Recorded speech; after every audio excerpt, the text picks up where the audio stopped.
Hello everyone, welcome to this session of Textbook Super Coaching. Myself Preeti, your paper 1 faculty. I hope everyone is fine. So आज का हमारा topic थोड़ा हटके है but ये काफ़ी इंपॉर्टेंट है फॉर योर यूपीएससी एग्जाम है, चाहे यूजीसी नेट का एग्जामिनेशन है या फिर कोई भी टेट एग्जामिनेशन आप देते हो। एंशियंट एजुकेशन से टॉपिक पूछा जाता है। क्या अलग अलग सेरेमनीज थी, वैदिक टाइम पे अलग था, बुद्धिज्म के टाइम पे अलग था। अगर मैं इस्लामिक टाइम की बात करती हूँ वहां पर आपकी अलग सेरेमनी थी। हर एक का अपना पैटर्न था, हर एक का एक तरीके का कुछ कुछ रूल्स के अंदर यहाँ पर डिफरेंस आता। कौन सी सेरेमनी कब और किस टाइम पे होती थी वो चीज़ आज हम इस वीडियो में डिस्कस करेंगे। वीडियो के लास्ट में मैं एक छोटा सा आपको होमवर्क का क्वेश्चन दूंगी जो प्रीवियस ईयर्स में पूछा गया एग्जाम के अंदर ही। फिर बताइएगा कि आप लोगों को कितना इसी वीडियो के अंदर से क्वेश्चन रहने वाला है। सो वीडियो को लाइक शेयर करना है, सब्सक्राइब कर लेना चैनल को। दी बेस्ट चीज़ें आपको मिलेंगी यहाँ पर। उसी के साथ साथ अगर कोई भी आप लोगों का क्वेरी है कोर्स के रिगार्डिंग या कुछ भी तो आप गूगल फॉर्म फिल कर सकते हैं, डिस्क्रिप्शन में दिया है। So let start with the session without wasting any time. And दूसरी चीज़, सारे स्टूडेंट्स को टेलीग्राम जरूर ज्वाइन कर लेना। हर सेशन का पिन वहां पर मैं कर देती हूँ ताकि कोई भी शॉर्ट या रिवीजन आपका मिस ना हो। अगर मैं सबसे पहले बात करती हूँ उपनयन की बात करती हूँ, ठीक है। हमारा वैदिक टाइम था। वैदिक टाइम के अंदर हम बात करते हैं, आप लोगों ने भी सुना होगा, 4 वर्ण के बारे में बात किया जाता था। ब्राह्मण, क्षत्रिय, वैश्य एंड शूद्र के बारे में बात किया था। ब्राह्मण उनको बोला जाता था जो वेरियस अलग अलग रिचुअल्स को कंडक्ट करते थे, ठीक है।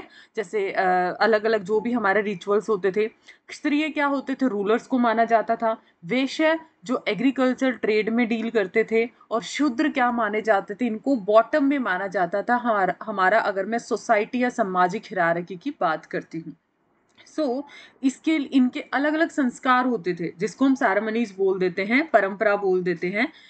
ये जो ऑर्डेंड होते थे in the service of 3 upper classes के लिए, वर्ण के लिए होते थे, were not entitled to the ritual of उपनयन संस्कार, जो कि आप लोगों का यहाँ पर मेंशन किया गया। बाकी जो 3 वर्ण थे, ठीक है, उनको इस तरीके की सेरेमनी करनी पड़ती थी और इस तरीके से इनको क्या बोल दिया जाता था, द्विजिस बोल दिया जाता था।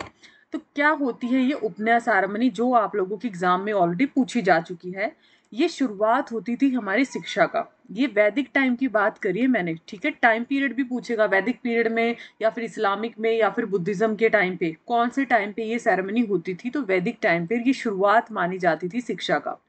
एजुकेशन ऑफ द चाइल्ड जो यहाँ पर शुरू की जाती थी, फॉर्मल जो एडमिशन था उसको आप ऊपर, अब तो हम बोल देते हैं प्ले वे में एडमिशन करा दिया।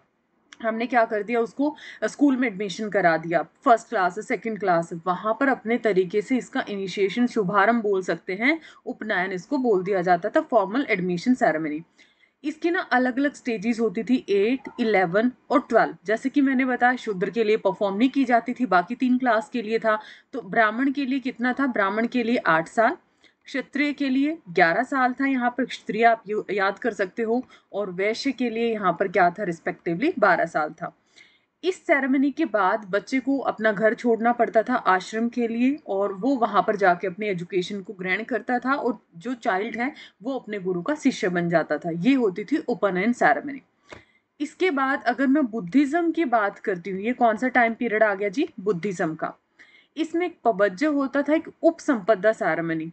इनिशियल की बात करें उसको पबज्ज बोला जाता था, फाइनल ऑर्डिनेशन की बात करें उसको उपसंपदा बोला जाता था।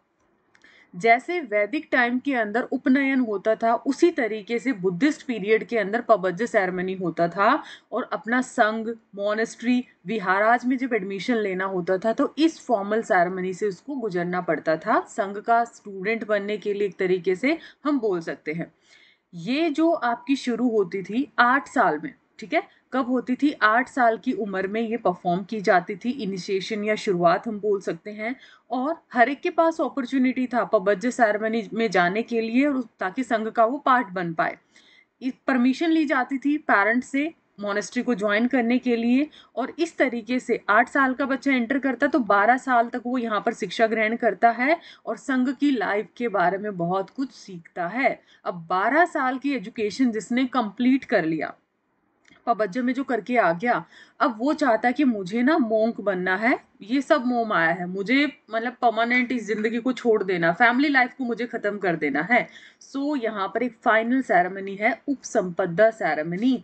12 साल की शिक्षा के बाद the monk at the age of 20, 8 साल को तो एंटर करता ही था, 12 साल की शिक्षा, 12 और 8 आपका कितना 20, तो 20 ईयर्स का वो एंटर कर जाता था to go through the upasampada ceremony, और now he or she will be become the permanent member of the Sangha. अब वो परमानेंट मेंबर बन चुका है।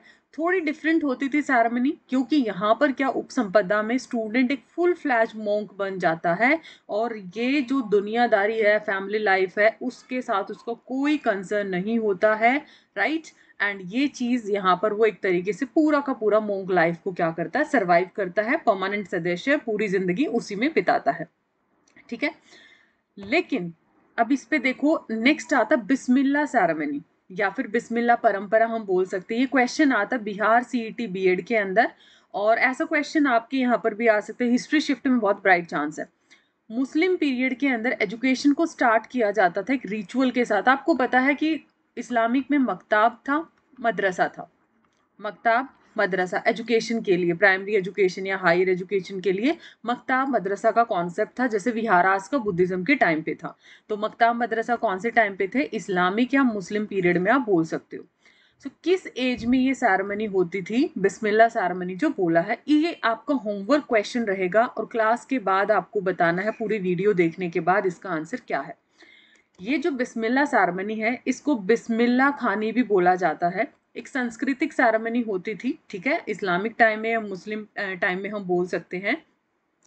ये क्या मार्क करता था, जिस तरीके से हमने उपसंपदा में स्टार्ट किया एजुकेशन का, ऐसे ही जो रिसाइट होता था या लर्निंग का स्टार्ट होता था, वो चीज इसकी आपकी मानी जाती थी इन दिस, मतलब एंट्री लेवल आप इसको बोल सकते हो, ठीक है।